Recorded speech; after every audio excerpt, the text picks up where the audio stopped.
I'm Eamon. I'm Merlin. And we're a gay. And his NB. Are you a reality television connoisseur? Do you like it discussed from an LGBTQ lens? If so, A Gay and His NB is the podcast for you. Hear us break down all your favorite guilty pleasure reality shows from Bravo, Drag Race, and just about everything in between. Listen to A Gay and His NB on Apple Podcasts, Spotify, or wherever you listen to podcasts.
The Wrestling Mayhem Show. Since 2006, the pioneer in pro wrestling podcasting. This show is brought to you by IndyWrestling.us and IndyWrestling.network for your independent wrestling entertainment. Slice on Broadway, supporting Pittsburgh podcasting with the perfect pepperoni pizza. Just wait. Wait for the perfect time and attack. Don't give up what you want, take it back. Wait for the perfect time and attack. Do what you have to do, make it last. Wait for the perfect time and attack. Don't run for this, you change the back. Wait for the perfect time and attack. Wait for the perfect time and attack. Wait for the perfect time and attack. Ladies and gentlemen, it is Wrestling Mayhem Show 977 Tuesdays. We've been talking about professionalized wrestling, building the plane as we're flying it, obviously, if you're on visuals. I'm Mike Sorg at Sorgatron in Sorgatron Media Studios in Pittsburgh, PA, back with you live on a Tuesday night. Hope you guys enjoyed our discussion with Brianna Bands that we had actually before the 880 wrestling show. Harvest Moon, wasn't it, I think? The announcer in front of me will tell me that, I think, because they probably said it a lot over that week. But we had a lot of fun with that and a lot of great responses to the clips we've been putting out over the last week on social media. So, and really looking forward to having her on the show in the future as well. So, but in the meantime, all my regulars are gone, guys. All my co-hosts are off doing other things, being parents, being sleepy, having flights in the morning. But that's okay, because we got a talker with us. And by the talker, I mean, of course, intern Tony is with us here. Hello. Hello. He's watched some WWE, some conversations, but also we have our guest, our main event guest for this week. Let me get this right, 880's most elite announcer. I think we've been going by, right? Austin Cairns is with us. You know it. It's good to be here, Sorg. There you go. Wait. We got to put our title in the corner. We're just going to make it most elite for this episode. Most elite. Most elite. Go there you go. So thank you for making the Elite Mayhem show. So you had an experience. We'll talk about it later in the show, but if you saw the image for the show or anything like that, you did get to have quite an experience at an AEW Dynamite here in the Pittsburgh area. You got to the announcer desk. You got to meet a Tony and a Daniel. And I was in places that I should not have been. Long story short. Hey, that's being backstage at a wrestling show, right? You know. I love that's the headline. I was places I definitely should not have been. So I don't know that did he wander through catering when he wasn't supposed to, or just I should not be here right now. But that's a good vibe, and we're going to talk about that and everything. But of course, we want to talk about what's going on in the world. Myself, I've been on the road, so I did the crash course on what happened with WWE television in the last week. Watched the top 10s on YouTube to get the idea what's happening. Catching up on the news with the Crown. I keep wanting to call it Crown Royal. That's not right. There was just some Crown Royal incidents over the weekend. Not what you think when I say something like that. But anyways, so we do have, this is in Australia. Crown Jewel is now the champion versus champion show, where we get an even bigger championship belt and a ring, I think we get now too. Or was it a trophy? I can't remember what we have here. But we're in Perth, Australia. It's going to be a big one. It's going to be interesting. Austin, what's your vibe? We got Cody versus Seth. We got Tiffany versus Stephanie on this one. Do you like this concept? I mean, the concept's interesting this time around. I'm not going to lie. I'm really excited for that women's tag match with Asuka and Io and Rhea. I really like the way they've been building it on Monday Night Raw. And I don't know if you saw this or not. Did you see that Alabama Slam that Kairi Sane, I think it was, delivered to Io Sky on Monday Night Raw? Did you see that? I know. I didn't catch that one. No. Oh my God, it was brutal. I caught the elbow. The assisted insane elbow. Yeah. It's been so wicked looking the last few weeks they've been doing that.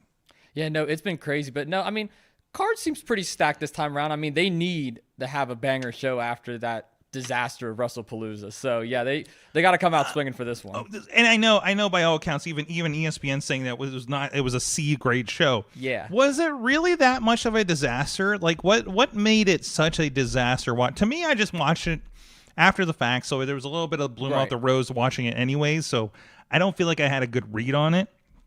Because I think we had a show, spoiled a couple of winners by the time I got to it on social media the next day.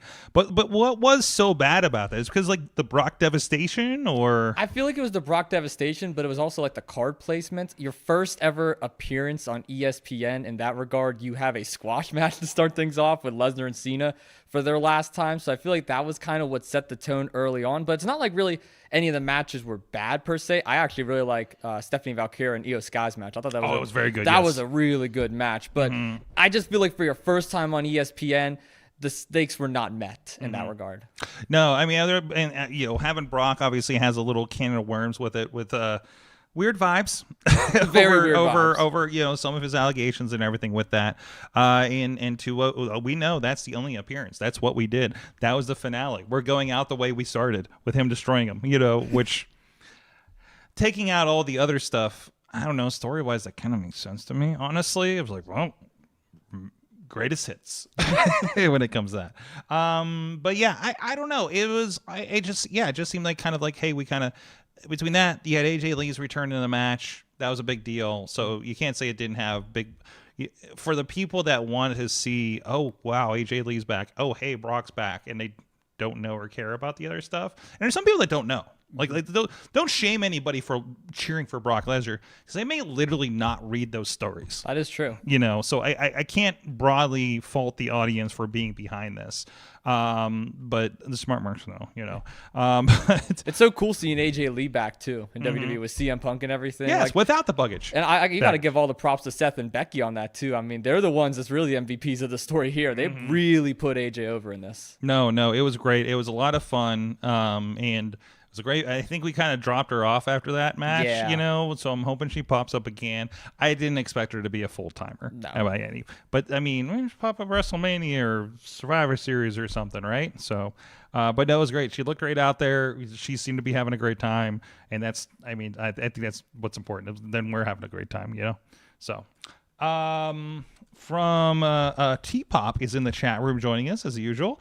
WWE's been doing better job lately about building up storylines outside of the title pictures. This is true. That's a good point. Io, Kyrie, Asuka, Rhea situation. This whole Usos, Punk, and guy. LA Knight. Yeah, I kept wanting to say Eli Drake. I'm like, no. I've been watching a lot of the Cody interview stuff where he's talking about earlier in his career, so I keep thinking Eli Drake, not La Knight. It's French. Could have said Max Dupree. Oh, Dupree! Yes!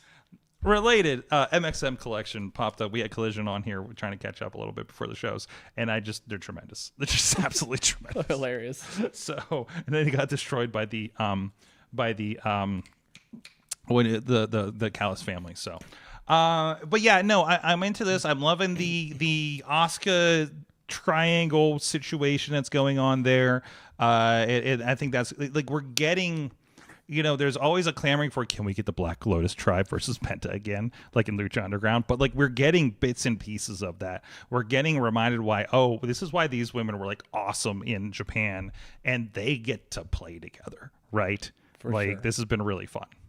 For sure. No, and Asuka, I mean, she's just been on an absolute roll because she was down for that injury for, what was it, like 7-8 months or whatever? And then she came back, and we all thought she was just going to be kind of thrown into like the whole Kabuki Warrior storyline again, or Damage Control or whatever, just in a random tag team. But no, she's coming to her own now. It's pretty sick. Yeah, they're giving her a lot of space to do her thing. I love that they let them use their own language. Yeah. And sometimes they'll subtitle, and sometimes they just let them go. And I think that's one of the cool things is you don't need to understand a language to understand what's happening. Right. Some of us that watched New Japan before they had everything had English commentators, before Kevin Kelly was there all the time, before Walker was there all the time. And we're just like, I don't know what's going on. Like, Matt Carnes would call on the show and be like, I don't know what's going on, but I kind of know what's going on. But I love the energy. No, I mean, they had a backstage segment on Raw where, like, Asuka was talking to Kyrie, and Kyrie was like, I don't know if I want to go out there. It's Io. And then Asuka said a bunch of stuff and slapped the hell out of her. I don't know what she said, but, I mean, I got the vibe. I got the energy. Yeah. You got the story. You got the story, yeah. So, and I love that. That's, I feel like that is trusting your audience, too, and not thinking they're idiots, right? And that's a really cool thing. So, John Cena, AJ Styles. Oof. No build, no story. They may have had one face-to-face, right? I don't think so. No? I thought so. they had one early on, but John hasn't even been on TV the last few weeks. And we're having this supposedly based on a tweet. I think it happened. So that's tremendous. AJ, we know, is on his own kind of retirement tour, too. Primus says he might be next WrestleMania, and he's out kind of thing. He's been really kind of low-key about it, but says it's happening. I love that this is happening because it was like the beat-up John Cena. Too bad they never made a shirt. He was lamenting about that recently on an interview. I mean, I'm here for it because I think those guys will have a lot of fun. I mean, you're already seeing John pull out everybody's moves in the middle of matches, between Edge and who else did he do? Yeah, pop-up powerbomb. Pop-up powerbomb for Kevin Owens and things like that. He even hit an end of days, too. Mm-hmm. The best sequence is seeing him do the Edge-style spear and then watching the AEW, it was all-out pay-per-view, and Edge does the You Can't See Me. And the entire crowd is in on it. Hearing You Can't See Me in an AEW pay-per-view was so wild. So it's a beautiful thing that's happening. It's like you can talk about the maybe flubs or not with the heel Cena story. I loved going for the ride personally. In retrospect, obviously, like, it got weird at the end. Oh, we're just a face. Oh, okay. But it still was interesting. It was very interesting too. I'm just curious on how they're going to do these last 5 dates because it's only 5 left. You get 3 events and then 2 Monday Night Raws. That's really Something about like it. that. Yeah. Yeah, I think it's just Saturday night's main event. Yeah, Saturday night We're main getting event. one. You got Survivor Series. You got 2 Raws and then Perth. Or not Perth. Australia. It's almost it, man. It's Yeah. almost it. The last few chances. It's crazy. And then you got Roman and Bronson. I love that they respond to as the Bronze. The Bronze. Bronson Reed and Braun Breaker. Tribal Chief, Tribal Thief. Tribal Thief. Guy Bronson Reed is just so coming into his own on this stuff right now. It's tremendous. So did I?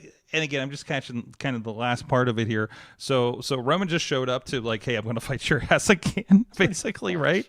But you steal a man's shoes, he will not stop coming after you. That's what we learned from this storyline. That is crossing the line. You do not take another man's shoes.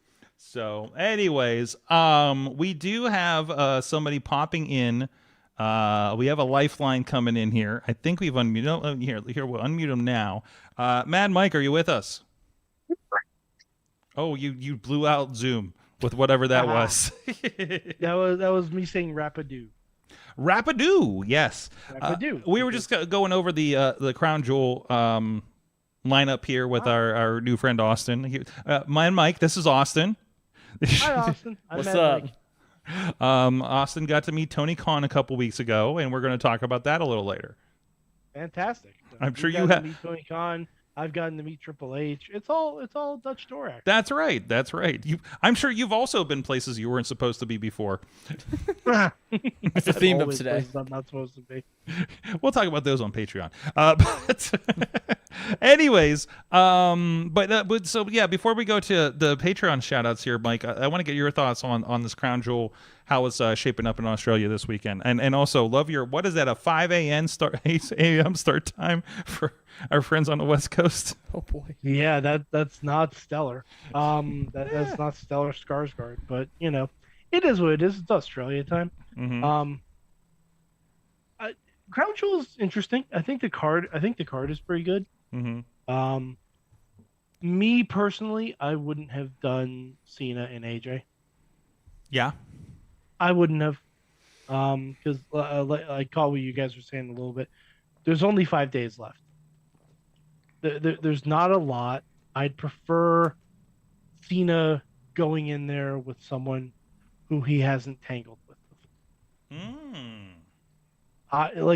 I had this idea, this fantasy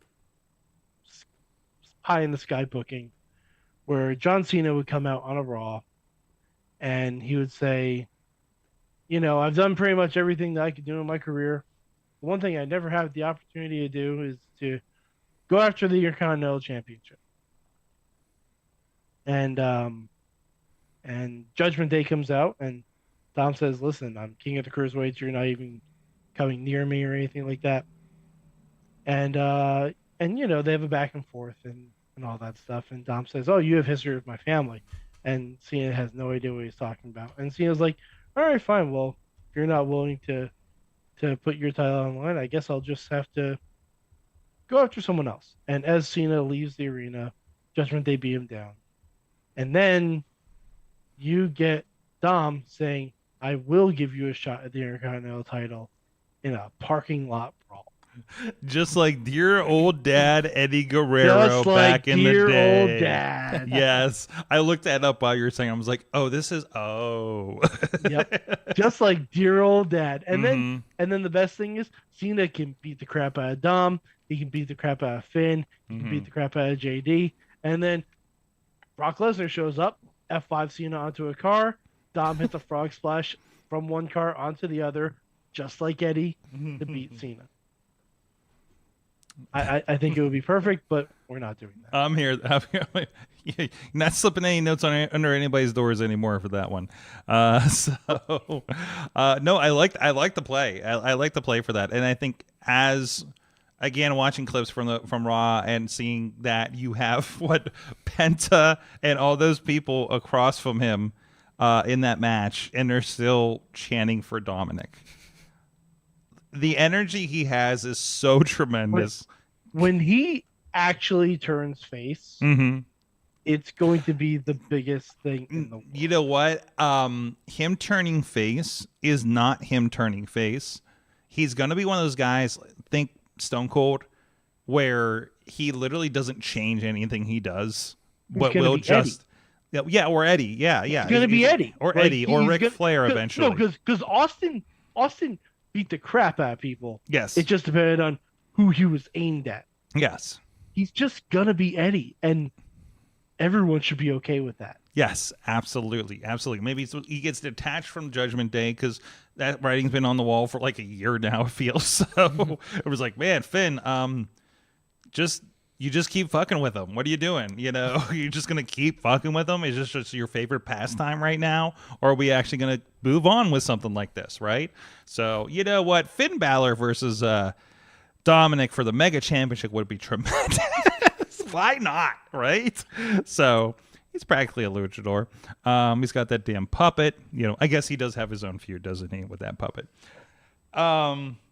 He's definitely lucha adjacent. He definitely is lucha. He probably spent some time down there on his career trajectory, I'm right? Sure, he was in Mexico at some point. Has to have been, right? Anyways, thank you everybody. Again, that's this weekend. We'll talk more about it next week, obviously. So everybody, get up, get your Cheerios, warm up some Pop-Tarts and some coffee, apparently, and 8 a.m., 5 a.m., depending on which coast you're on, and everything in the between. So hey, cool. You know, but again, I think most people are gonna watch it on demand. You have access to it. But before we move on from Australia, though. There's one thing I've been waiting to say. We already know that the toilets go the other way. No. This is wrestling related. Okay. So's mine. Sorg, do you know who wrestled tonight on NXT? I am not aware of that, actually. From Australia. From another company. They used to be in WWE. You could say they're... Iconic, yes. My girls are back. Your girls My are girls back. are back. Are they iconic? No, they can't. They're introduced as the inspiration, but they came out to their iconic theme song because we are petty and we don't want to give Harley Cameron any credit. And guess what? Sad. I'm okay with it. Could you have imagined if Harley Cameron stuck around and they found something for her to do? Well, Harley Cameron, I don't think was ever really employed. I thought she was a performance. She might have been, but like she was very WWE adjacent. Like she did stuff with Shotzi. She did stuff with Scarlett Woods. Okay. Yeah, like I don't think she was ever employed. I think she was what the research department that here in a little bit. If anybody's out there in the chat, or if you have a moment here while I'm doing this next bit. But anyways, in the meantime, let's give a shout out to our Patreon supporters at patreon.com/Wrestling Mayhem Show. They help keep this show going, helping pay for that server that keeps the podcast out there and everything else around the show. And we do have a Patreon feed that goes all night. You could hear about the really terrible rom-com we did for the Awesome Cast Patreon that we were. Don't leave your video apps logged in at the Airbnb. Make sure you log out of those before you leave, because you never know what diabolical person is going to find the lowest rated rom-coms. It's Katie. It's Tutters. And watch them. And then somebody else is going to log into Betty's YouTube and start watching Star Trek videos and wrestling videos and Chad the Bird, and his stuff.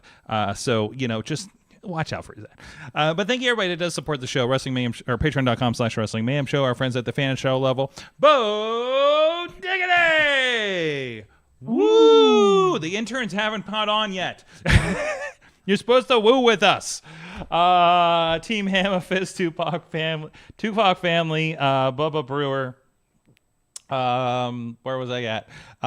Jason French at the Poppy Club level, Dave Prop Bonner, Razzling Trenchcoat, Tony Kincaid, True Prince of Pro, T-Pop, The Riz, Justin Cleaver, and at the manager level, Bradley. Thank you guys so much for supporting the show at patreon.com. We do a typically a Patreon after show when we have the normal scheduling happening. Obviously we didn't, since we were kind of on the road for this last week, as may happen, but we will make up for that tonight. Mike, I think we'll talk about probably Peacemaker spoilers or something, right? So and I have Lego updates.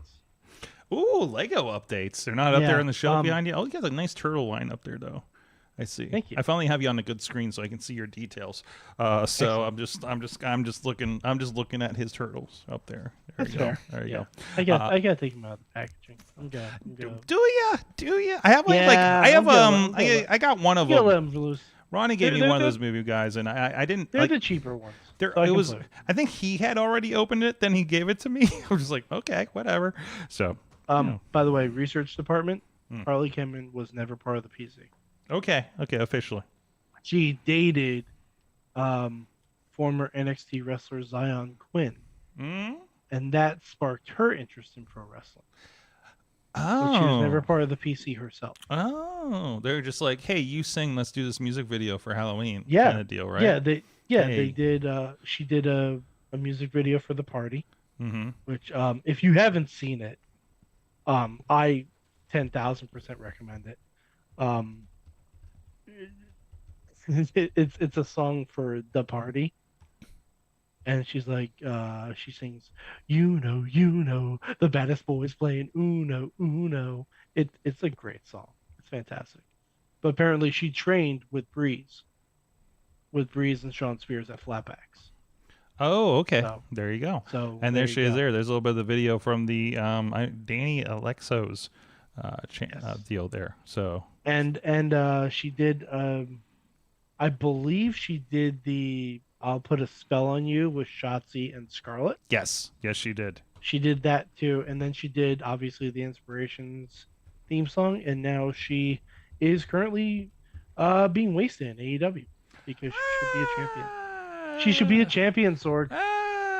Yes, she should be a champion. She should be at least in line to be a champion. I will give you that. She should be a champion. Her and Puppet Monet should be tagged. I mean, Puppet Monet came up again as potentially tagging with Mercedes. So I mean, we're on a path. And actually, they're setting them up for the women's tag team tournament. Oh, they better be. Harley Cameron is like. Mercedes needs that 10th belt. Harley Cameron is like the unsung hero of the AEW women's locker room because she can do anything. She can be a cat. She can come back to QTV and say, "Roll the footage." She can. Be. She's a puppeteer. Apparently, I mean, yeah. She's a ventriloquist. She's a singer. Like. She can do anything she sets her mind out. She can be part of the most pro-gay segment in like pro wrestling history with Anthony Bowens. Yeah, I don't know if that's the most pro-gay. On television, yes. Oh, I mean, okay. Yes, that was like one of the biggest kind of moments, I thought. Sure. Okay. Because we've never had anything like that before. Like we had only had Billy Chuck to look up to up to that point. So there's some other stuff. Yeah, well, yeah, a little bit. There's some other stuff. Not Orlando Jordan. So no, heavens, no. Don't, Sorg, take your name out of his mouth. Okay, moving on. I'm going to go back to my notes now. Before I go too far down this road. Andrade is back in AEW, ladies and gentlemen. And I love all the infographics that's talking about the ins and outs of Andrade's career. He got let go for disciplinary, which may be wellness policy, and now he's just looking buff over in AEW instead. If you get wellness policy in 2025, you're just looking to get fired. Yeah. Can we all agree on that? Yeah. Like you should know by now how that works, I guess. I mean, at some point you have to think it's him. Mm-hmm. You have to. You have to think it's him. And it's not that we've heard anything as egregious like that. He should not be in a locker room or anything like that. No, it just seems like he's difficult to work with. And he was also one of the people that was pushing for El Patron coming back. And I'm like, no, thank you. Yeah, that's an issue. So, but that's WWE's can of words. Not they bought that situation, but I don't know. He's going to be in the Don Callis family, so there's that. They have 1 million people on that team, including a second hologram, Clonus, I think it is. Sounds like a transformer from the reboot It's movie. just clone. Clone. Clone. And he has all the tattoos. Yes, I all just- the tattoos. It looks nothing like Ares from MLW. Nothing at all. So, Isn't hologram like injured though? I am unaware. They I beat thought him up. Hologram was like a lot injured now. Oh no, maybe that's why they beat him up a lot, and they hot-shotted the clone guy popping up. So Oh yeah, probably. that makes sense if that's the story. So By the way, so AEW is doing Title Tuesday tonight, right?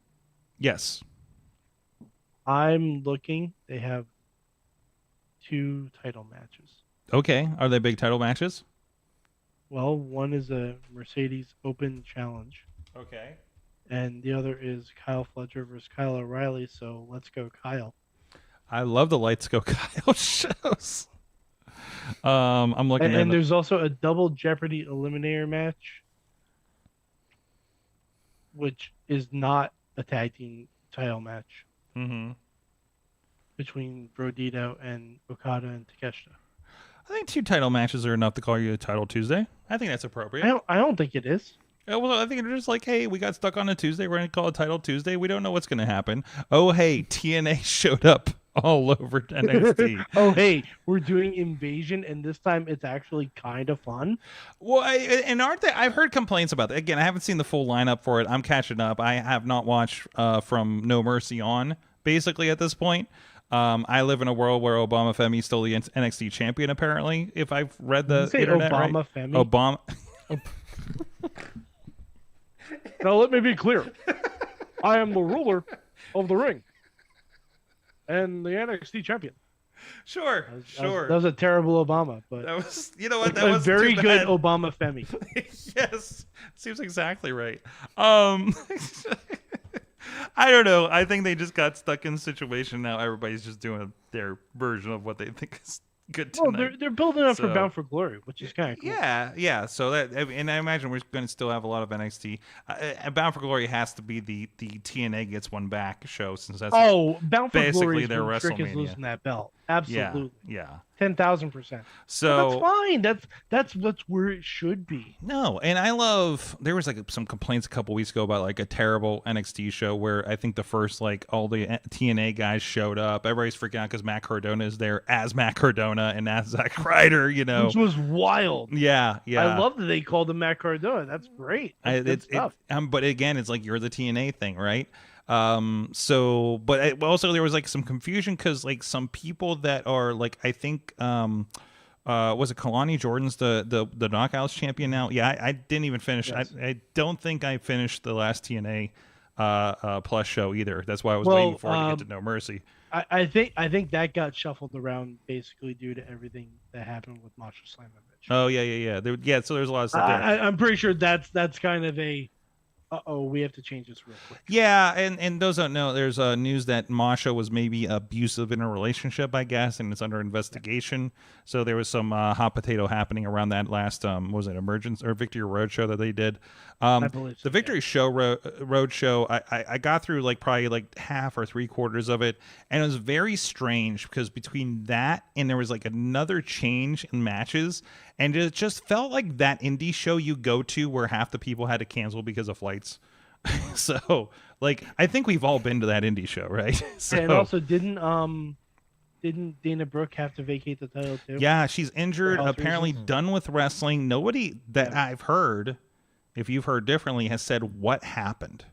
I haven't heard anything. I just heard that it was for health reasons, and I hope everything's okay with her. I saw the But I mean, yeah. you know that does kind of suck when Yeah. you're building to a big TNA NXT and your two like big champions kind of have to and get you're switched around real quick. and you're building a group that hinges on her. and bringing up Heather and I forget the other girl's name, Emma, I think it is. The Elegance. Yeah, the Elegance, and that I think last I knew have the Knockouts tag champs. Not anymore. I still need to catch up. So Sorg. Spoiler alert. there you go. There you go. Man, My girls. You're in My such girls are back. like out of all of this that's happening, this whole TNA NXT universe has to be the most interesting for you right now, given your history, given the Iconics and all this. Like, you are just in like your zone right now with what they're doing over there. As soon as I saw they were coming back to TNA, I'm like, I'm like, and now we play the waiting game. Mm-hmm. The same thing with Elias. Yeah, he did the same thing. Yeah, I'm sure he's coming back. Mm-hmm. Well, he's injured. He already did. He already popped up at NXT before he got injured. That's weird because I didn't see him as part of the invasion stuff. He's been injured. Oh, okay. Yeah, he got injured a couple months ago at TNA, but he came in. He may have even had a match, if I'm not mistaken. I think he had a TNA title match against Trick. Maybe at NXT. Maybe at a pay-per-view. I can't entirely recall. It's all meshing together. Because now we live in this universe. Mercedes Monet's challenge. What's that? Tina said who answered Mercedes Monet's challenge. If you want. Wait. Who's that? She teamed with Casey Catanzaro. Okay. Oh, okay. Pretty sure. Lacey Lane. Formerly Caden Carter, right? Caden Carter, yeah. That's what I thought. And isn't she also in a relationship with Damian Priest? I think that was a rumor. I don't know. Okay. I thought I saw pictures. I don't know, but either way, no, that's cool. No, that's probably a good match. She was really good. She never found a spot in WWE, but one other thing I wanted to mention. Did you guys watch SmackDown this week? I watched some of it. Did you see Javon Evans? Oh, yeah. Attack the cameraman. Does a dive. Also, the clips I'm seeing from this match, they were doing some interesting low-angle shots, it seemed, during much of this. Like across the front and stuff like that. They were definitely playing with it a little bit. Because that boy is bouncy. Because that boy is bouncy, and you got to play with the bouncy, right? Yep. Plus, also, wasn't he teaming like Ray Phoenix? Yeah, because Andrade left. So. Oh yeah, he doesn't have a buddy, so he got the bouncy guy. So hey, don't hate that. Yeah, because him and Andrade had like a great like ladder match. Yeah. A little bit ago. Not if you ask Andrade. No, yeah. Andrade, I'm sure was like, oh, I should be the one beating Cody and then going on to beat Seth Rollins with Crown Jewel. There's that too, I guess. Lola Vice is the one dating Damian. I can't keep up anymore. So either way, wrestlers be dating. They be dating. Wrestlers be dating. What am I doing? Jeez. I don't know. Wrestlers hit me up every Tuesday for messages on shows in the middle of the show, and it throws me off. Yeah, but he does a dive, hits the guy, apparently takes I don't think the cameraman went down, but he definitely got hit. And it was a really cool shot. Sturdy. Yes. They're sturdy guys. Oh, yeah. I went with somebody. We went to AEW. Thank you for you know who you are that got us tickets for AEW. And one of the guys I brought with me was actually amazed at how in shape the cameramen were. And was like, yeah, they don't sweat. To my knowledge, when they have like a 5-hour, 6-hour, 0-hour AEW show, I don't think they switch cameramen during that process. No. You got to be, like I talk with the guys about how I started working out because I didn't want to feel like shit at ringside holding a camera for a 3-hour show.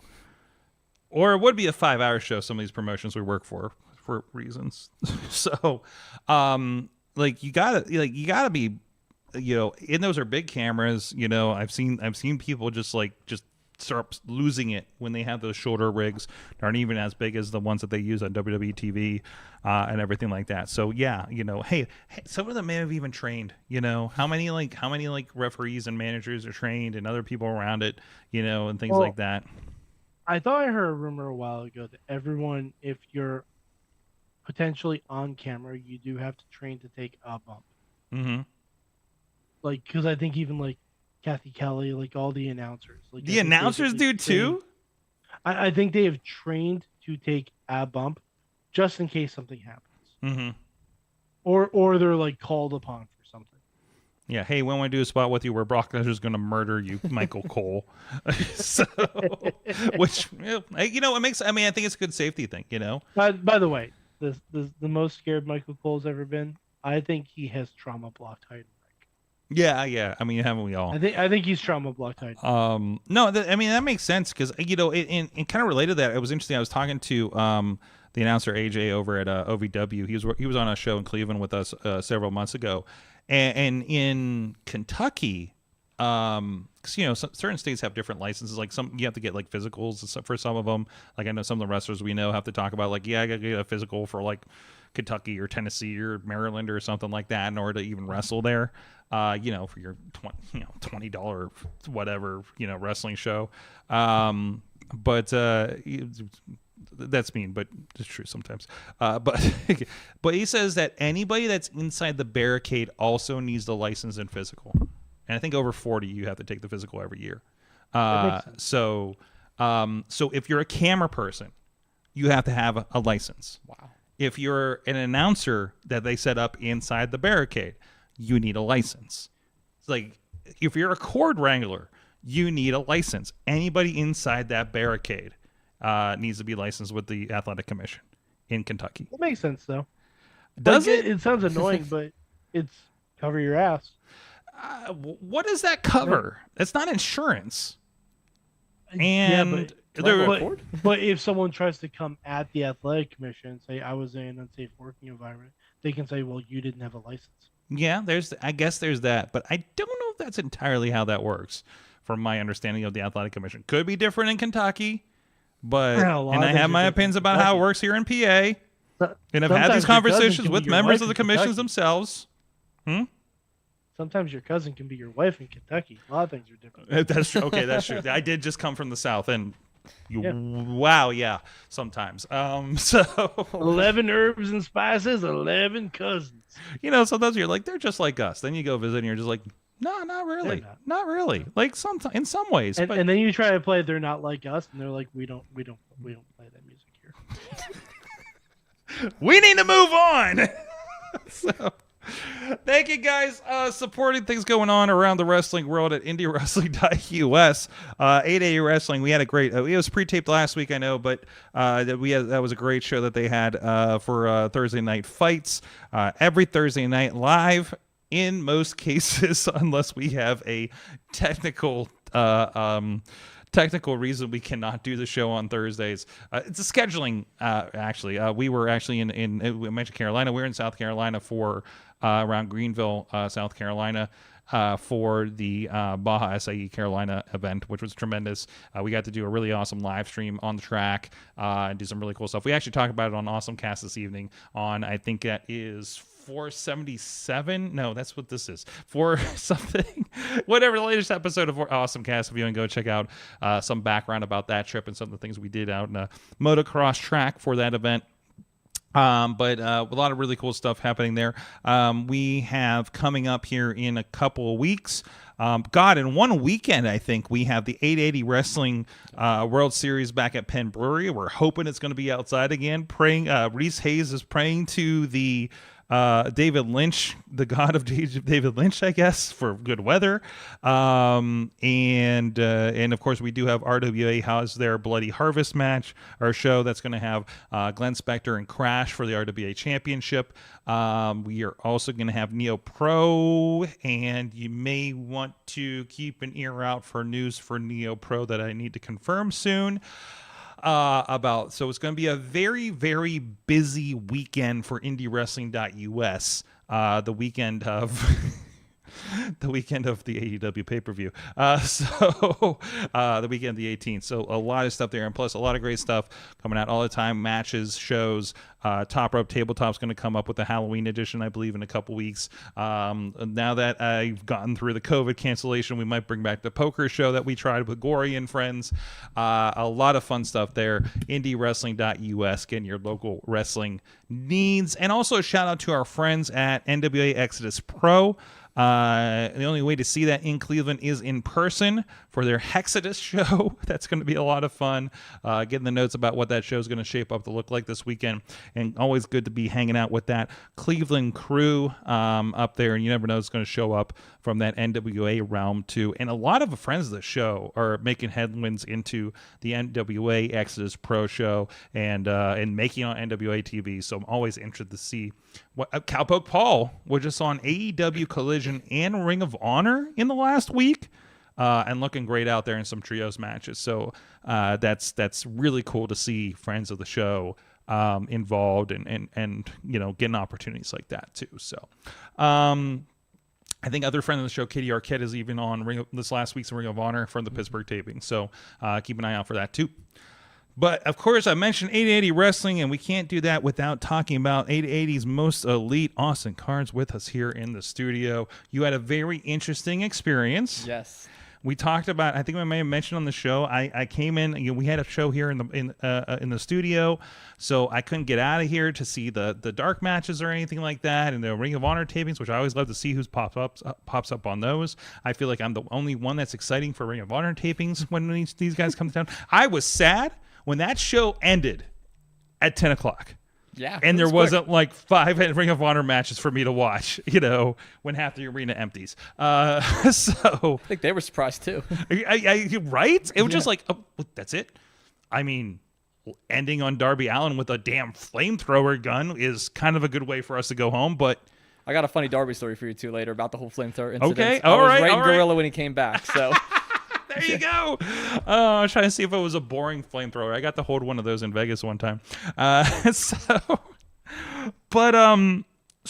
I get in, and my compatriots are just like, fucking Austin was down there. I'm like, what are you talking about? Austin was down here. Like, I walked in, I heard a 1, 2, 3 while I'm going through security, and I hear Hook's music. Mm-hmm. And I was like, okay. He's like, and I'm like, Austin. First of all, I was like, Austin who? It just wasn't tracking at the time. You know, like just like the context. I'm like, I don't know an AEW guy named Austin, right? And I'm just like, no, from 880. I'm like, what? What the fuck are you talking about? Yeah, he did this match and he was on commentary. And I'm like, that's impossible. And then like eventually I saw your post and I'm like, holy shit. We talked about it. Tell us what happened. First of all, how did you find yourself in this position to be ringside at AEW before they went on for Dynamite? Tell me about this. Well, I have a connection through Point Park University, which is where I currently go to college. And Point Park's a pretty good broadcast school, too. Very good broadcasting school, yes. And I had a connection with an EVP there. And originally, I thought I was just going to be in the production truck the entire time. That was what I was initially told. I was like, yeah, you can come down, you get a viewing of it. We can show you how you put on production, kind of give you a tour of the place, and then just kind of hang out during the show. And I was like, okay, this is awesome. So I get there. And there was a lot of moving parts. Moxley was warming up in the ring. You had Darby Allin. You had Roderick Strong. Just everybody doing their own thing backstage. Are you just like on a list or something? Or So I kind of just showed up. I took 2 buses there, and I just went up to the security guard. I said, "Hey, I'm here to shadow." And they're like, "Really?" I'm like, "Yeah." And they're like, "Okay, let me make a call real quick." And he pulls out his phone. He makes a call. And he's like, "All right, right this way." I'm like, "All right, cool." And they just take me right into the Pete. So I literally just kind of showed up there and said, "Yeah, I'm here to shadow." Okay. And I get back there. And I meet Amanda Huber, the widow of Brody Lee. And I didn't even know it was her at first until she started talking about her son. And I was like, wait a minute, you're the widow of Brody Lee. And she was like, yeah, and she's amazing. And she showed me around the whole place. And they kind of caught on a little bit that I do commentary and stuff here in Pittsburgh. I told them about some of the stuff I've done with IWC and 880 and just kind of been all over the place. And they were like, hey, well, we'll take you around and you can actually be down here during the show instead of just the production trucks and get like more visual of like what the commentators do, what the wrestlers do beforehand. I was like, okay, this is sick. So next thing you know, I find myself in hair and makeup. I don't know how I'm there. We're in hair and makeup. I'm getting tours there. Mark Briscoe's shooting a promo. They have Chris Statlander getting all ready to go. They're showing me gear that they're debuting on the show tonight. And they take me up to catering, which catering was amazing, by the way. I just got to say. I've heard from some of our friends. The catering was amazing. Outside the lobster ravioli, that was awful. But everything else was amazing. And we're up in catering, and I found out that Orange Cassidy was there. And Orange Cassidy's been gone for a while, if I'm not mistaken, on AEW. So when I was getting on the elevator and I saw him, I was like, wait a minute, you're returning tonight. And he was like, yeah. I'm like, oh, this is sick. So we get downstairs, talking to all the extras, Derek Dillinger, Katie Arquette, really good friends with them. And we're just kind of BSing and talking. It's me, Amanda, Derek, and Katie kind of in this circle. And one of the EVPs come by, pull Amanda to the side, whisper something in her ear. And she's like, oh, okay. And then she goes, yeah, Austin, by the way, you're on commentary tonight. I'm like, me? And she's like, yeah, you're going to go on commentary. You're going to call a dark match. You're going to call Hook and one of the local talents. And I was like, okay. And she goes, are you comfortable doing that? And I'm like, yeah, I'm comfortable doing that, but I don't have any notes. Which is a great thing is always say yes. Yeah, right? I always say yeah. And the craziest part, it was 20 minutes before the dark tapings were happening, before Ring of Honor and stuff. Because they did 2 Ring of Honor matches, and then they did Hook's match just as like a regular dark match. Yeah. So, which they never do, by the way. I've never noticed them doing a match that definitely wasn't going on, at least intended to be like an AEW Dark at least, or a Ring of Honor or something, right? It was a weird layout the way they did it, but I know Katie was in one of the matches, and I think Zoe Sky was in the match before. Yeah, and I think those are both on this last week's like Ring of Honor TV. Yeah. I think I saw the announcements. Yeah, those were the most recent ones, and then Hook's match was just the final one, and it was just like a 5 to 6 minute squash match. It was nothing crazy. So I'm trying to pull up all the notes that I can. I kind of already know Hook's background, but like I really don't know what's going on. I was talking to Taz and Shivani and Excalibur earlier in the day, just getting advice from them. So I don't know if there was any parallels there with Taz and Hook, because Hook is Taz's son or whatever. But whenever I found out I was doing Hook's match, I'm like, okay, I got to do research. I got to figure out who these guys are. I usually have notes ready to go. I don't have anything prepared. So I'm on my phone trying to Google everything. And they take me out to the floor director. I'm kind of sitting there during the 2 Ring of Honor matches, and they say, okay, as soon as you get the cue, you're going to follow me. We're going to go over to the timekeeper's area, and you can go sit down at the desk and call the match. I was like, okay, cool, let's do it. So Justin Roberts came over to me, which I thought was pretty cool, because Justin Roberts was the ring announcer in WWE when I was growing up, so it was already pretty cool seeing him come up to me. He was a mainstay on SmackDown, is that right? Yep, right on SmackDown. And he came up to me, and he's like, is it Austin Cairns, Austin Cairns? I'm like, it's Austin Cairns. And he's like, okay, cool. He's like, hey, go out there, enjoy the moment, buddy, and just have fun. And I was like, oh, sick. They're going to like announce my name or something when I go sit down. This is going to be awesome. So I'm kind of standing around. The bell rings. Katie Arquette loses. I think it's Serena Deeb she was facing on the Ring of Honor tape, if I'm not mistaken. And as soon as Serena Deeb gets her arm raised, I'm being pulled by 2 security guards. 2 security guards grab my arm and are like, all right, Austin, run. I'm like, run? Where the hell are we going? I thought going to the commentator's desk. So next thing you know, I'm a gorilla now. Tony Khan's in his chair. Samoa Joe is there. There's a couple other people there too. And they're like, all right, you see that hole over there with those 2 guys sitting in black? I was like, yeah. And they're like, okay, the second you hear your name from Justin Roberts, walk out there and enjoy the moment. And before I could even process what they just said, next thing you know, I hear Justin Roberts, ladies and gentlemen, please welcome Pittsburgh's own Austin Cairns. And they kind of give me a little shove. I go out there. I love it. Like, it feels like it's in a movie where they just like, shove the unprepared, like, poor soul out on stage. Yeah, or, one like, of the audio guys, they were just like, kind of like, go. And I was like, okay. So I walk out there. I froze on stage, not because I was taking the moment. And you went out the entrance. Like, they didn't sneak you through the bell keeper or anything like that. You went out the entrance. I went out the entrance. I walked out, and I was kind of already there before the show because they gave me a tour of the entire place. Yeah. But during the live show, I walk out there, and I have thousands of people staring at me, and I'm looking around. I'm like, I should not be here right now. This is not where I should be. So I kind of took it all in for a second, and then I kind of sped walk through. But I wanted to be in the moment, so I'm trying to shake everybody's hand, and you could tell they're like, who the hell is this guy just walking out here? So I'm shaking everybody's hand. There's no background. No background. You're not even wearing, like, you're wearing a Point Park or anything on this thing? Or no. Like, I can't tell from the I picture. was pretty dressed up. I had a button down and dress pants just to try and dress up a little bit nice. But I wasn't like in a sports coat or anything. Yeah. So I go to sit down, and it's funny because I recognize some of the 880 folks in the crowd. So like I heard them cheering for me. But the part that really threw me off was when I went to go and sit down. As soon as I put the headset on, I hear someone yell behind me, "Look, it's the Jagoff," which I don't know if that's referencing my podcast, Two Jagoffs. I don't know if that's referencing maybe I'm just the Jagoff. That's right. Your podcast is Two Jagoffs. Yes. Two Jagoffs. If anybody wants to look that up, you do that with. You're doing that through Point Park, right through their facility over there, right? I'm doing it through their facility, but I've been actually doing it for about 3 years now. Nice, so nice. It's been going pretty solid. But did you take the podcast class?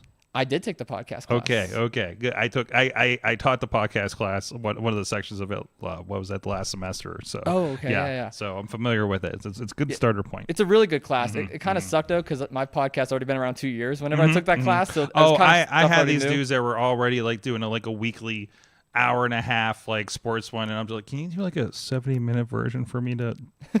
I don't want to have to listen to your hour and a half show. That's great. This thing. Just give me a short one, 3 times, and then you'll get an A. Just trust me. Yeah, I think I turned in my Andrew Palace interview actually There you go. for credit for one of them. I There was just you like, hey, go. can I just turn this in? I'm already doing an interview. And they're like, yeah, go ahead. And he was like, this was one of the funniest interviews I've ever watched. But yeah, no, I sit down at the desk and I'm like, who called me a jagoff? Because it took away all my nerves because I was like so caught up. I'm like, who the hell just called me a jagoff at You're AEW? like, oh, I'm in Pittsburgh. I'm good. Okay. 'Cause at first I was like, yeah, it's just the Pittsburgh cadence. And I was like, wait, no, maybe they're referencing my podcast. Maybe I am just a jagoff. I don't know. But I sit down, I put the headset on, and I don't know who was in my ear. It wasn't Tony. It was somebody else. And they're like, all right, Austin, look at the camera. Give me a thumbs up if you can hear me. I give them the thumbs up, and they're like, all right, let's call it a match. And they had the monitor there and everything like that, so I kind of already had an idea of what I was doing. I was definitely nervous for the first minutes, but I called the match. They said, all right, Austin, take off the headset and follow Justin Roberts. Follow Justin Roberts backstage. They took me over to the truck, and they gave me a round of applause, which I thought was pretty cool. Nice. There you are. There in action, of course. They got a lot more Yeah, better there headsets it than is. what I give you on Thursday nights, it looks like. It was a nice headset. Yes. I'm sure I can never afford those. But so like were they giving you any notes like during the match in your headset or anything like that, or you're like no, I'm on my winged it. own. No. I kept seeing these pictures and hearing about this, and I'm just like, what in the Make-A-Wish is happening here? It was my Make-A-Wish experience. Especially the way you told me about this, like, the next day on Thursday Night Fights.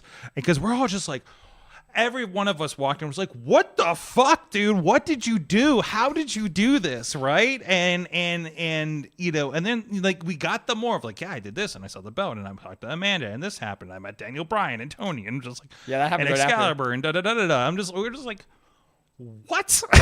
So, but it really is kind of, you know, I think this is the thing, like you asked. I just asked. And you got there and you weren't afraid to walk in. Nope. You know, I mean, you got the okay to walk in, you know, or whatever through your contacts, but you pressed on it. I did. And a lot of people, I think, are afraid.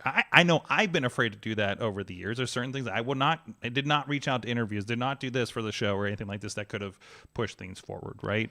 And it takes some people a lot longer to learn that. And you're doing this at this stage. You know, what is it that, why did you push so hard going into this? Well, I've learned in life you got to be persistent, not necessarily pushy, because pushy will kind of push you away. But if you're persistent enough and you ask so many times, they're eventually going to give in. So, I mean, I kind of So did. wearing them down is the key. Pretty much. I've been asking for about 2 months to get backstage at AEW before Yeah. this happened. I was just kind of begging everyone at Point Park. I was begging the dean, even the president. I was in his emails every single day, every single week, like, can you get me backstage at AEW? Can you get me backstage at AEW? I did the same thing when WB came to town. I had no luck.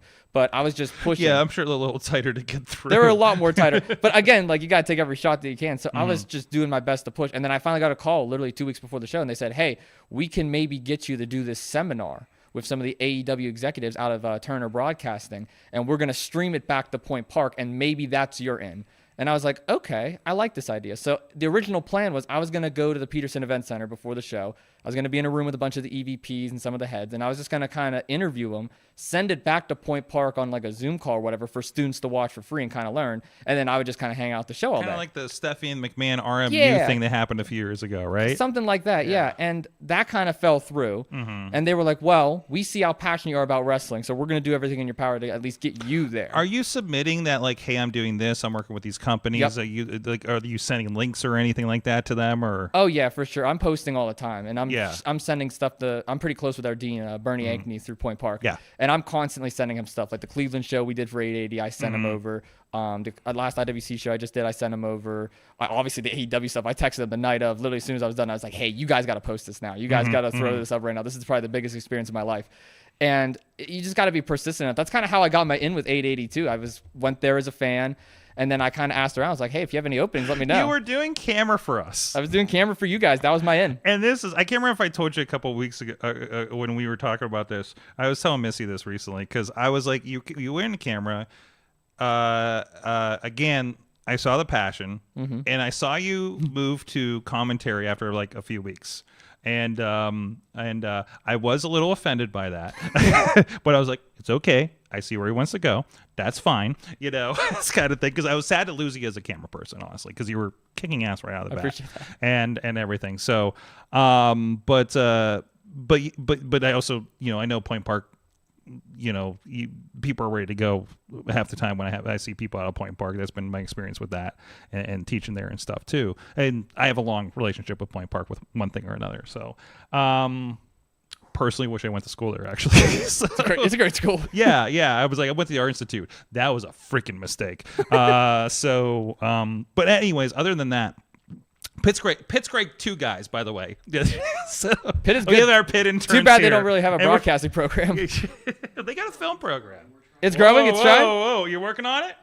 We're working on it. Okay, Max that's says good we're to see. working on it. So Hail the Pitt. There you go. Listen, I would love a competitive broadcasting like between you guys' schools. Like Yeah, Point Park's real competition right now. I just think Waynesburg right now. I think they're the only other one. Like I think that's really important to just to like, oh cool, I can go over here, like I have a lot of choice with that kind of thing. So, and you can do so much with that at Pitt, right? There's it's such a bigger school. You have all the sports and everything. They have a nice athletics department too. Yes, exactly. Yeah. You do a lot with that, right?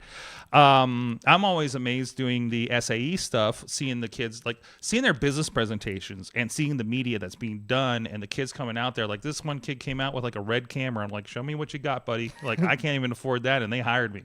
You know what I mean? So, but obviously it belongs to the school. Like what we were talking about equipment earlier with Pitt, they're just like, don't break this because it's half your tuition. So, but anyways, aside from that, obviously you pressed on this thing and everything. So what was, you got to meet Tony. Tony, yes. Crazy experience. I listen. We all make the jokes, Everybody makes the jokes like, "Oh, he's on," the speculations or whatever. But I just think he's a hyper energetic wrestling fan, personally. Very. That has the money to do things with it.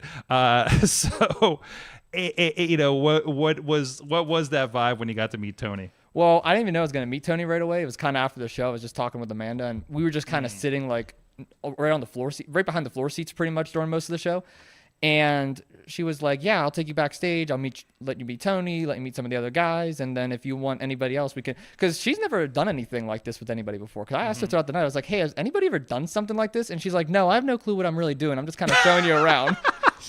She doesn't have a clue. So I was just kind of there. Again, you said it perfectly. It's like a Make-A-Wish thing. Yeah. But we go backstage, meet Tony, and he literally just got done wrapping up the show. Like the Darby Allin segment was just finishing up, and that's when Darby Allin came back. And the first thing he said was, he was like, I was so worried I was gonna light that ring on fire. I almost caught the top rope on fire. I almost tripped on the stair. I saw Moxley fall. Dude, I'm watching that.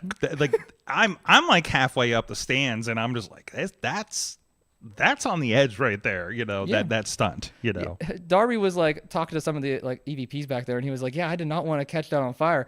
And then I'm just kind of standing there with Amanda, and Amanda's like, oh, hey, what's up, Darby? This is Austin. And he's like, oh, hey, nice to meet you, Austin. I'm like, oh, hi, nice to meet you. He has a flamethrower in one hand. He's shaking my hand with another.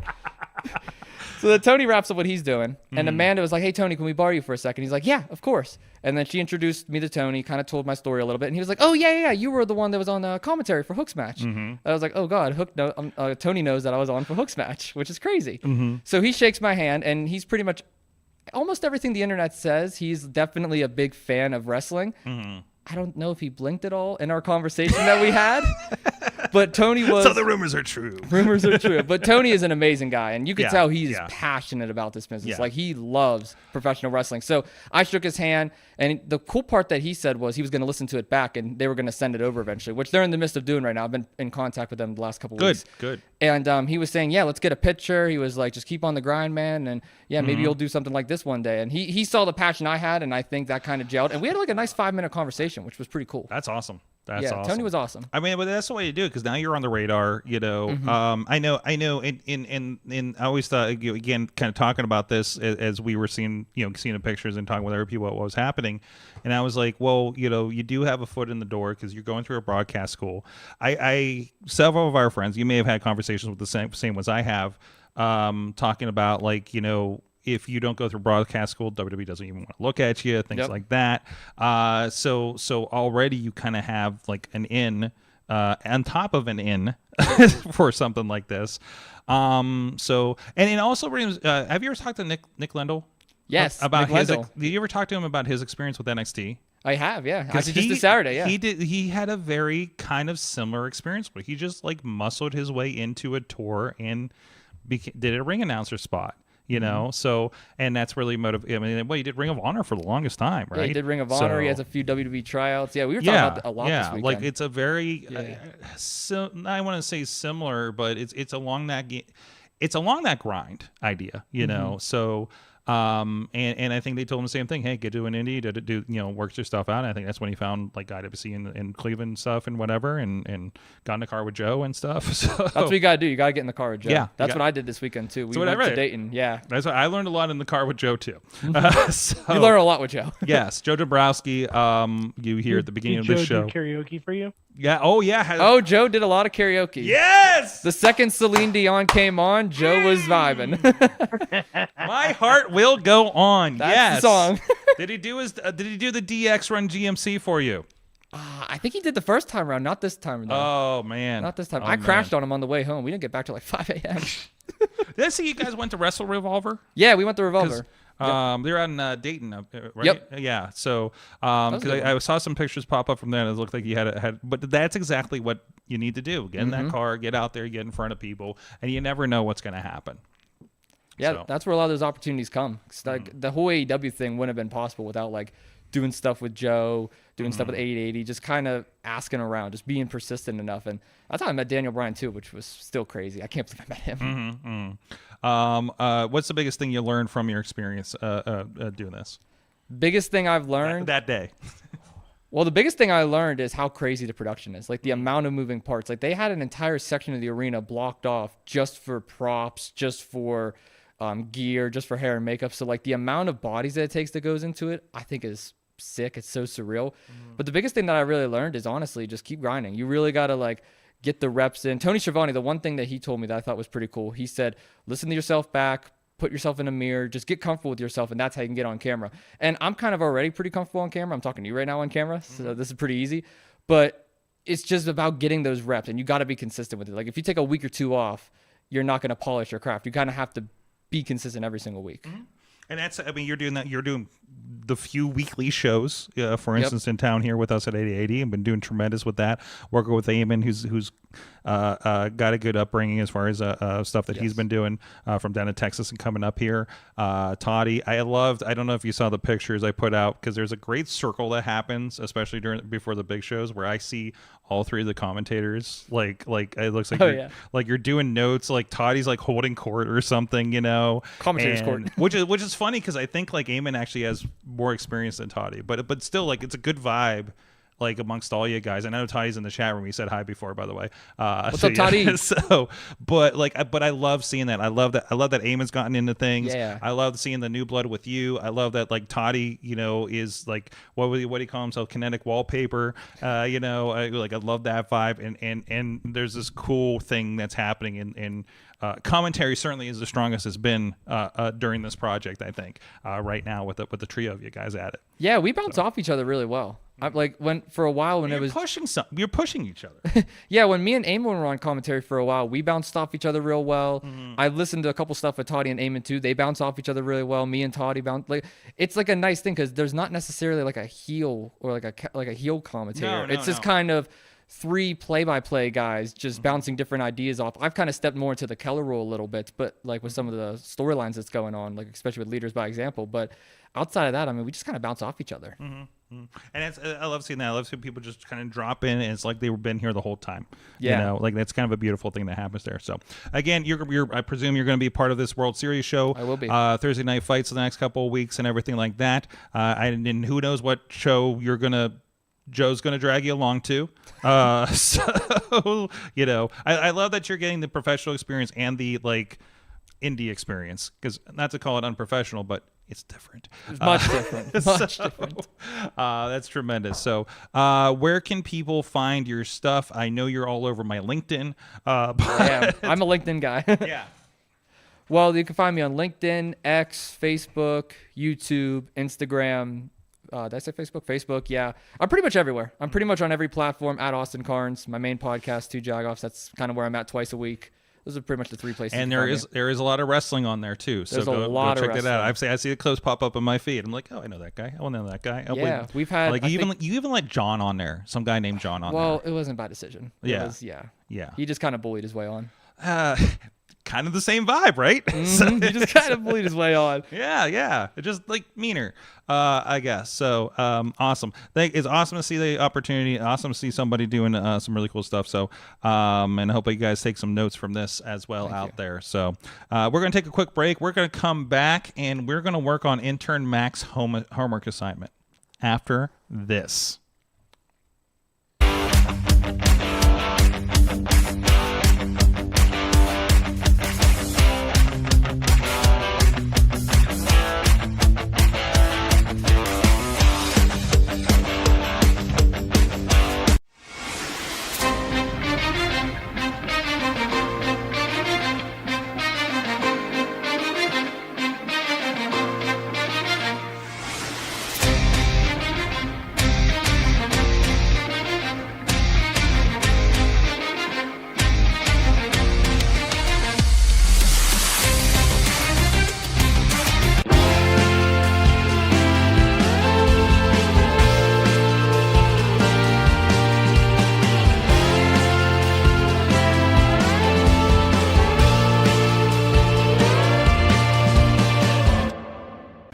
For mercy, you are alone, unable to handle the pressure of forced mortification. Now let the torture begin.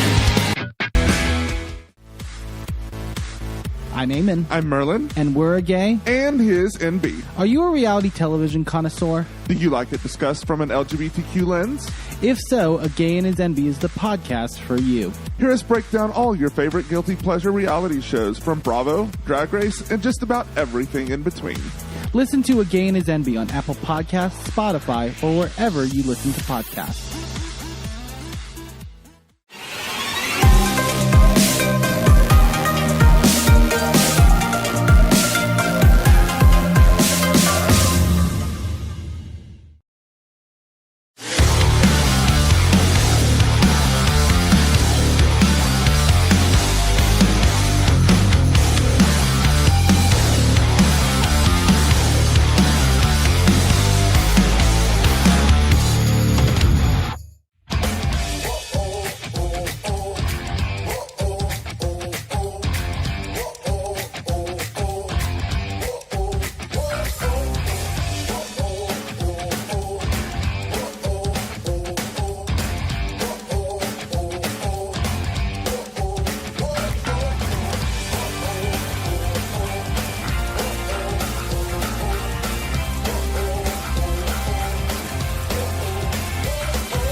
I'm Eamon. I'm Merlin. And we're a gay. And his NB. Are you a reality television connoisseur? Do you like it discussed from an LGBTQ lens?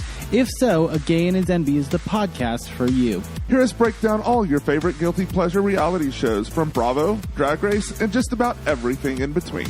Listen to A Gay and His NB on Apple Podcasts, Spotify, or wherever you listen to podcasts.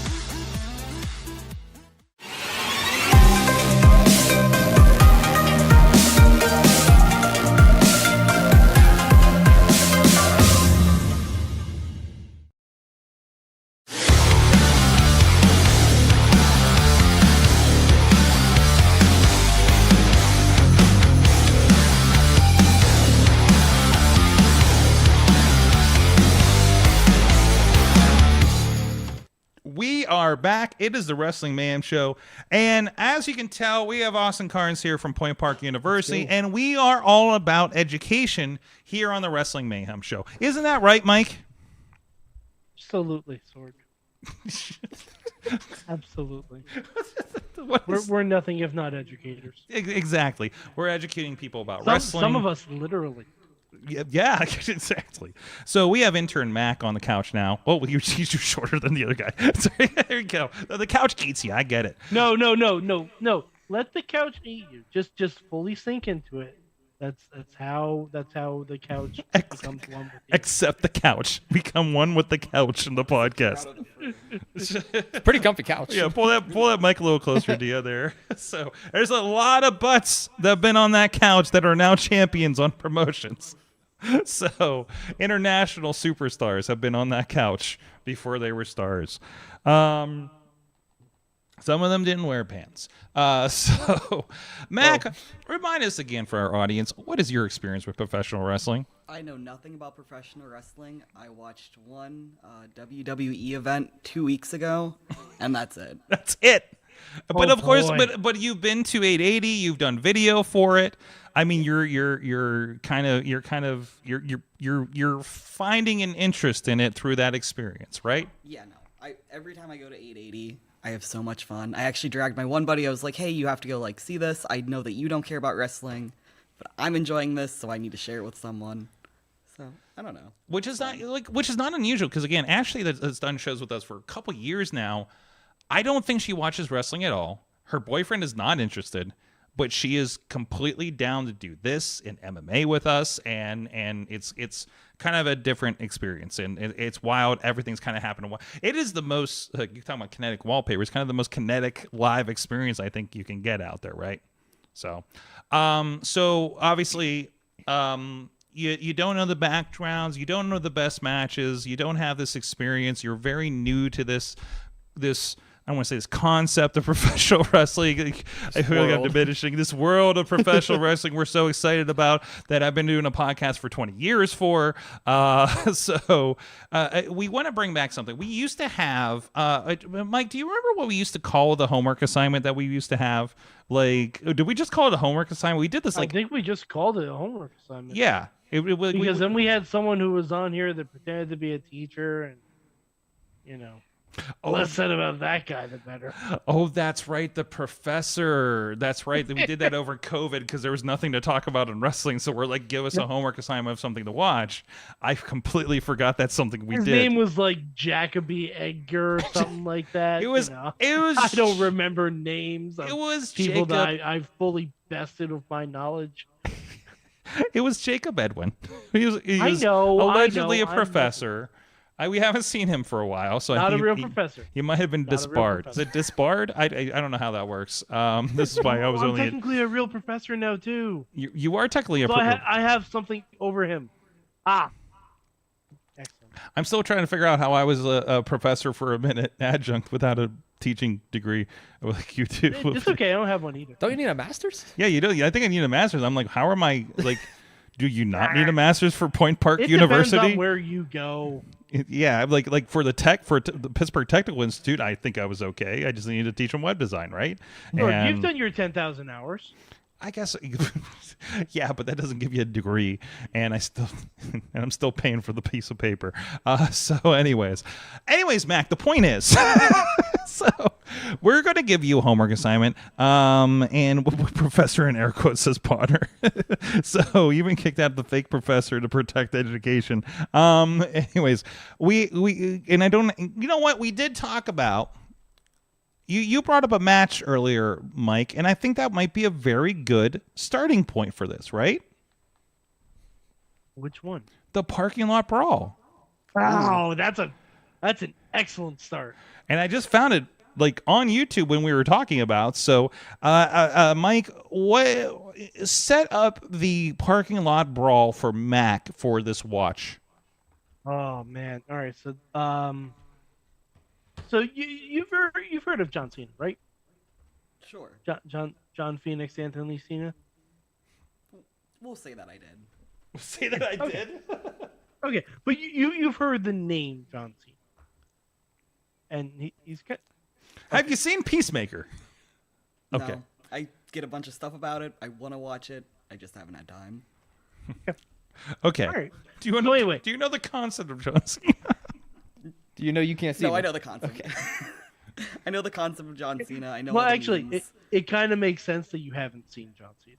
So. I was waiting for it. But Damn it. I was waiting for it, Sorg.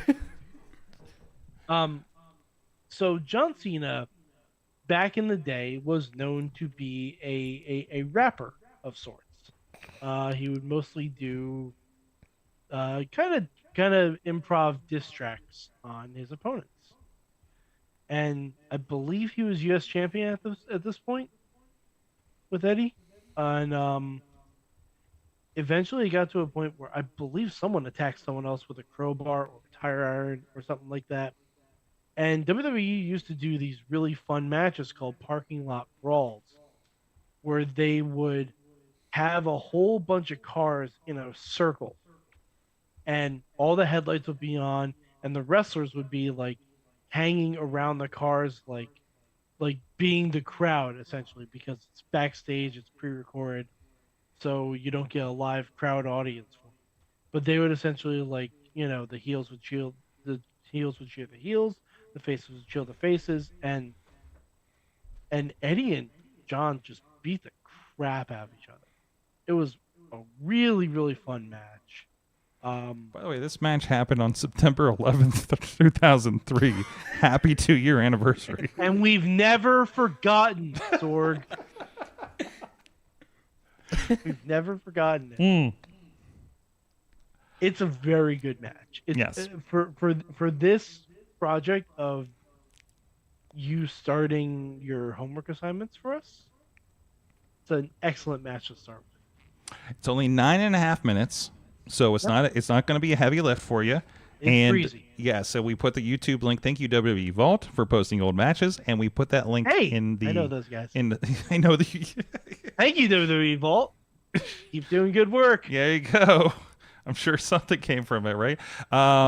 So that's in there, and we expect a full report from you next week after watching that. And let us know if it led you down any rat holes beyond that. So kind of situation. You get the smile out of your face. I don't know if did you pull it up yet already? I'm already thinking Be up of until what the 3 a.m. second tonight just watching wrestling. I'll do a full MLA And- book report for it. Yeah, 12-point font, double space, Times That's right. New Roman. That's right. I don't want to get you that. I don't need a PowerPoint presentation, but please have something prepared for next week. Professor Sorg and Professor Mad Mike are on the case, and we will be grading you, and as will the chat room. Okay. Okay. Sorg, if anyone who knows me, you know what my first assignment is going to be. What was your I'm just going to say it has to do with someone on Raw versus someone on SmackDown, but they were in a different company where there were, shall we say, less rules. I don't know what we're talking about. Oh no, Sorg, you think about me and my sensibilities for a hot second, you'll figure it out. I when I'm not off of a road trip all day, I'll probably figure this out. So just gave there a we big go. clue, too. Enter Tony. You can watch this too and give your feedback because I don't know how far back your wrestling knowledge goes, being a youngin. But yeah, we will compare notes and What's classes a in match that you session. can do in WWE 2K25 now? Okay. Anyways, so we have an assignment. We have that in, and this is. I hope this goes on the internship report. So. Oh hell yeah! If it does, then you're definitely doing this next match. Absolutely. Anyways, on that note, hey, give a shout out to our friends feeding our guests here tonight. I was like, listen, I got 3 college students in school in school, in the studio tonight. How many pizzas slice do I need? And they're like, you're gonna get 2. I'm like, yes, I will. I trust you. You're the experts in pizza portioning. So thank you so much, Slice on Broadway, supporting the show well over a decade. Oh my God, over half of our 20 years of professional wrestling podcasting. So right up the street is the original, the OG, with Rico and the gang up there. The what was it? The world's best cheese pizza, as awarded in Las Vegas earlier this year. The same place that Beastman destroyed several years ago. They actually told me on the phone that they still show people that video. I actually put it recently back up on the internet over on the IndyWrestling.us, or maybe I put it on the Mayhem Show account. I can't remember. It's in the social media somewhere. Beastman Pizza Slice on Broadway. You'll probably find the video in the Google. I'll make sure of it. Travels well across state lines. And it travels. I took a pizza, an entire slice pizza, to Mad Mike in upstate New York, in eastern upstate New York, rewarmed it, and we all enjoyed it in his kitchen, and it was delightful. Yes, we all broke pizza bread together. So, good shit. Good shit. SliceOnBroadway.com. That's their official new logo. Good shit. This is why we do this late in the show. Pal. What's that? It's good shit. It's pal. good shit, pal. SliceOnBroadway.com. That's an official Wrestling Mayhem Show ad right there. It's time to find out what you learned in wrestling this week. Reclusa versus Penta? Oh, That is the match. that was the call. Tina Reclusa got it versus in Penta. one. Wait till we get to the Lucha Underground portion of the syllabus, Mac. Sword. Well, we need to start them on the right into. We need to start everybody on the standard wrestling, and of course, by standard wrestling, we started with the parking lot brawl. So, anyways, Mike, what did you learn from wrestling this week? Okay, so I learned something very important. Sorg, if I were to ask you who the first wrestler is that was nominated for an Emmy for acting, who would you guess? I'm guessing that's John Cena just got that. Not John Cena. Not Dwayne. Not Batista. Not Terry. Not Randy Savage. Not Roddy Piper. For the Children's Emmy Awards, nominated, did not win, Adam Copeland. For Percy Jackson, nominated for a Children's Emmy Award. Huh. I think we may have in the running, because I've read those books. His role gets bigger. I think if they give him the right episode, we could have a wrestler winning a Children's Emmy. Because Adam Copeland on the Percy Jackson show, if you haven't seen it, it's on Disney Plus. He plays Ares, the god of war. He is very, very good. He's very good in it. He is fan-flippin-tastic. He's awesome in the show. And I saw like a little, they did behind the scenes because he had to fight a small child. It's awesome. It's very cool. It's so much fun. I cannot recommend it enough. So that's what I learned. I learned that while we have this discussion of who might be winning awards, someone, may sneak in. Looks very Highlander. Sneak in. He was also in Highlander. Yeah. So, Yes. Okay. Well, Percy Jackson is based on Greek mythology. So Sure. It'd be great if he also reprised the Highlander role from when he was in Endgame. Was it Endgame? Yeah, I think it was Highlander Endgame. Either way, that's cool. Awesome. Austin, what'd you learn recently in wrestling? Other than what we talked about. I've learned that fans are starting to get behind Carmelo Hayes, it feels like. Yeah. On SmackDown. Yeah.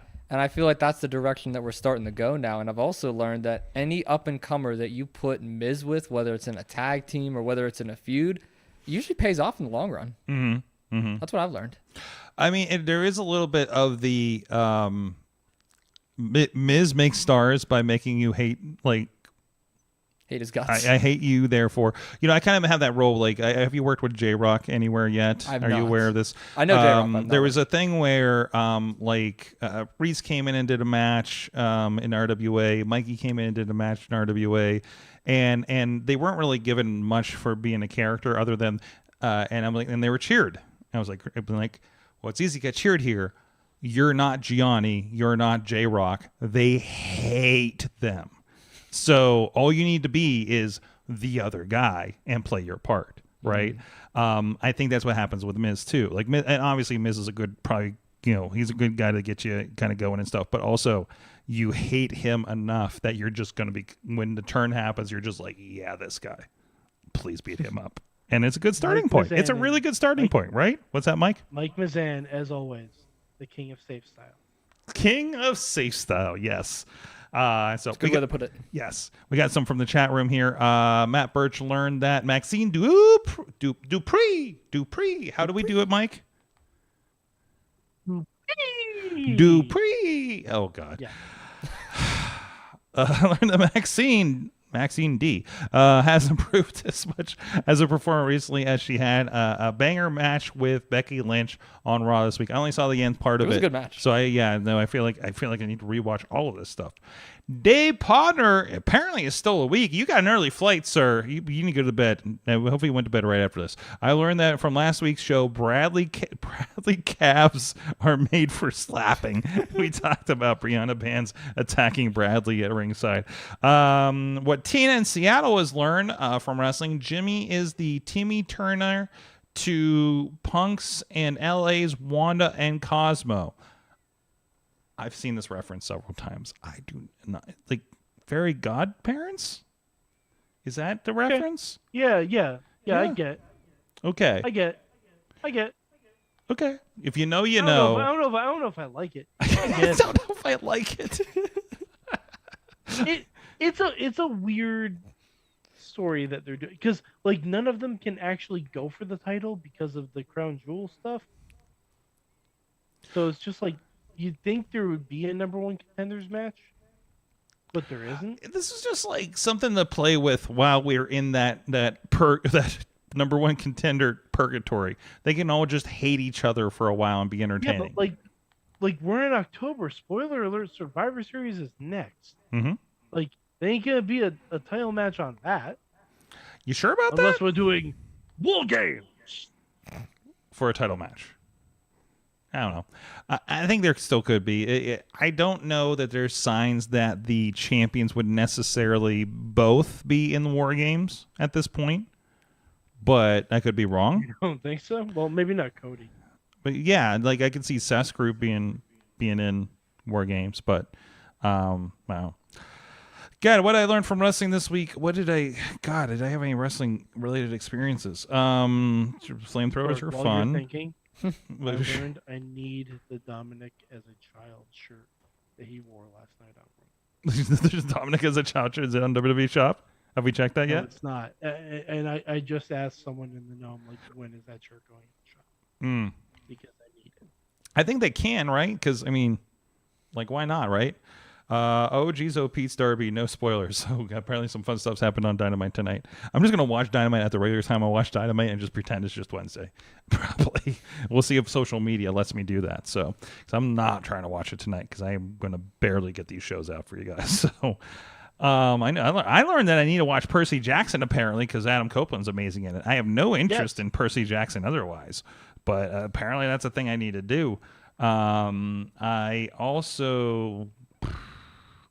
I also learned there's some things with storylines worse than professional wrestling, and that's rom-coms with 1 star on Amazon Prime. That's for Amazon, or that's for AwesomeCast for that explanation.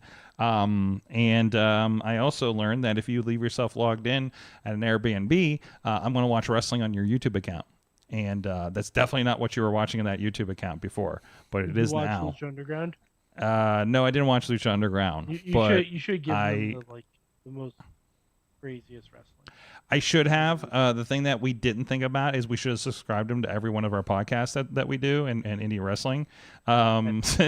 So that was a miss on my part. I had the idea that we should have brought up one of those wrestling, like a wrestling match, that then it would play into the next wrestling match and just let that go overnight. So really mess with their algorithm, right?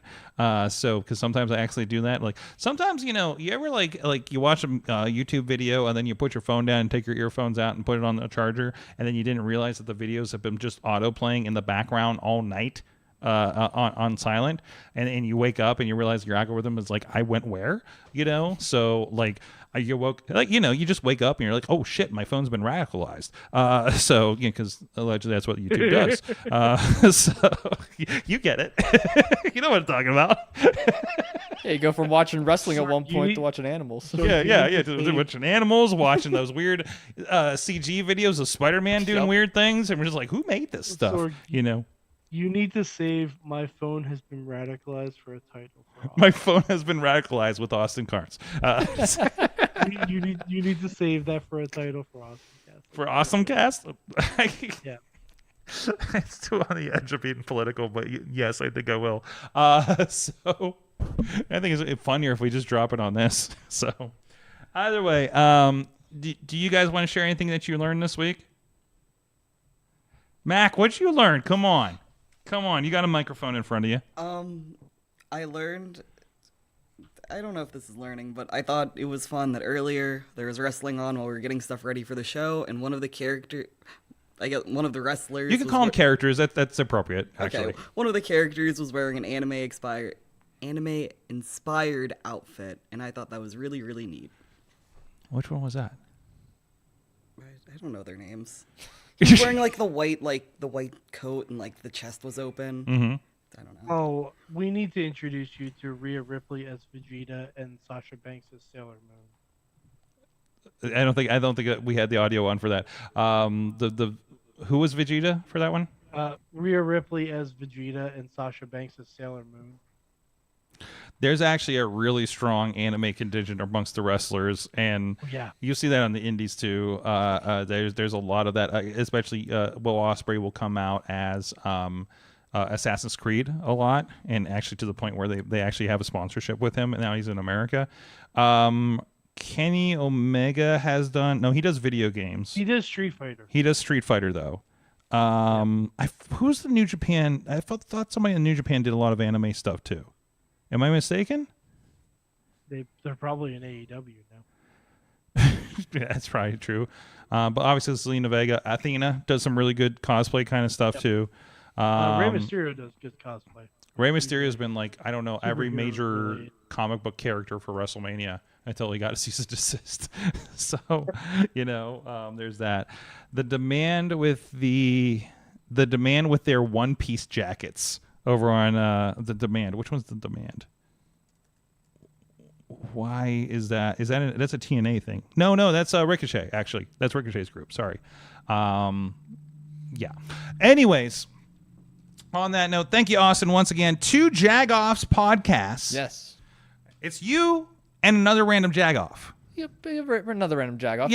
Yes. There'll be one. You're one of them. I'm one of them. I'm Pittsburgh's favorite Jagoff. And then there's a surprise Jagoff. Usually a surprise Jagoff. I do have 2 intertwining hosts at the moment. Okay. My buddy Lucas Coons, and actually my dad is the other Jagoff. So we have 2 other Jagoffs that come on every once in a while. There you go. Yes. Have you ever connected with yet Jagoff? We have not, no. Okay, talk to Katie. Okay. So about that. Noted. That definitely. That's my homework. That should probably definitely happen. So they're good friends of ours in the show and everything. So what's that? I'm going to try and meet Harley Cameron. You're going to try to meet. You're trying to meet Harley Cameron?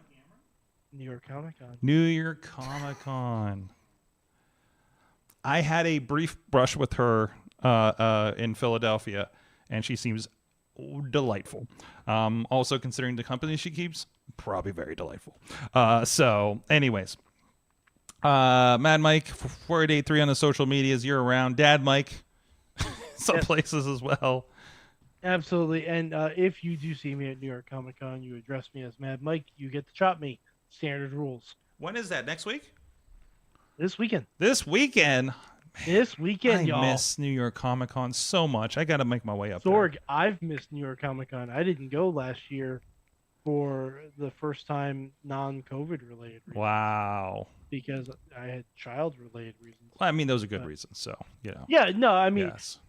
New York Comic Con happened to be on my son's birthday weekend and my wife's anniversary Mhm. weekend. So, you know, good reasons to miss those.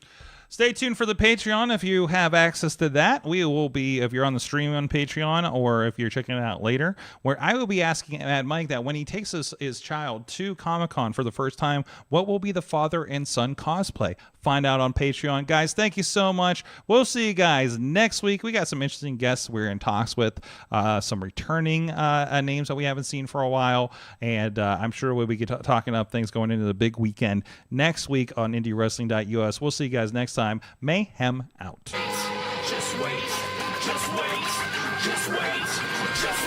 Wait for the perfect time, then attack. Don't give up what you want, take it back. Wait for the perfect time, then attack. Do what you This show is a member of the Sorgatron Media Podcast Network. Find out more at sorgatronmedia.com.